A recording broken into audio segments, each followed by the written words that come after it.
অনলাইনে ঢুকলেই দেখা যায় প্রবাসী বউয়ের কট। আসলে এটার জন্য দায়ী কে? মেয়ের বাবে, না যে স্ত্রী কট কাইছে তার স্বামী? মেয়েটার বাপে ছেলেটার টাকা দেইকা তার কাছে বিয়া দেয়। বিয়া দেওয়ার পরে সেই প্রবাসী ছেলেটা বিয়ার কিছুদিন পরে মধু খাওয়াইয়া ঠিকই প্রবাসে পাড়ি দিয়া দেয়। এখানে সব দোষটাই হচ্ছে সেই প্রবাসী ভাইয়ের। কেন বলবো প্রবাসী ভাইয়ের? কথাটা তিতা হলেও কথাটা সত্য।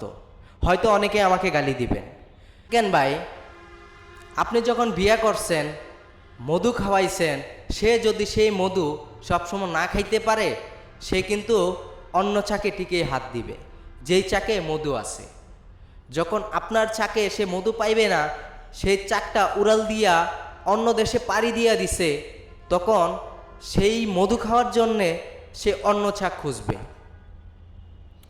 ভাই, প্রবাসী ভাই, আপনার কাছে আমার একটা প্রশ্ন। আপনি যখন বিয়ে করছেন, ঠিক 4 থেকে 5 মাস পরেই আপনি দেশের বাইরে পাড়ি দিছেন। আচ্ছা, আপনার দেশে আইসা সেটেল হইয়া তারপর বিয়েটা করলে কি দোষ হইতো? তাহলে তো আপনার বউটা অন্য লোকের সাথে সইতো না, অন্য আরেকজনের মধু খাওয়ার চেষ্টা করতো না। এই দোষটা পুরোটাই আপনার, সেই প্রবাসী ভাইয়ের। যে প্রবাসী ভাই বিয়ে করে পাড়ি দেয় অন্য দেশে কিছু টাকা ইনকামের কারণে, আপনি ঘুরেন টাকা ইনকামের কারণে, আপনার বউ ঘুরে মধু খাওয়ার পিছনে। তাই আমি বলবো ভাই, বিয়ের পরে বউরে রেখে বিদেশে পাড়ি দিবেন না। তাহলে আপনার বউ মধু খাওয়ার জন্যে অন্য চাকে গিয়ে খুঁজবে কোন চাকে মধু আছে। সে বুড়া হোক বা জওয়ান হোক সেটা দেখবে না, খালি দেখবে মধু হলেই চলবে, মধুটা যাতে মিষ্টি হয়।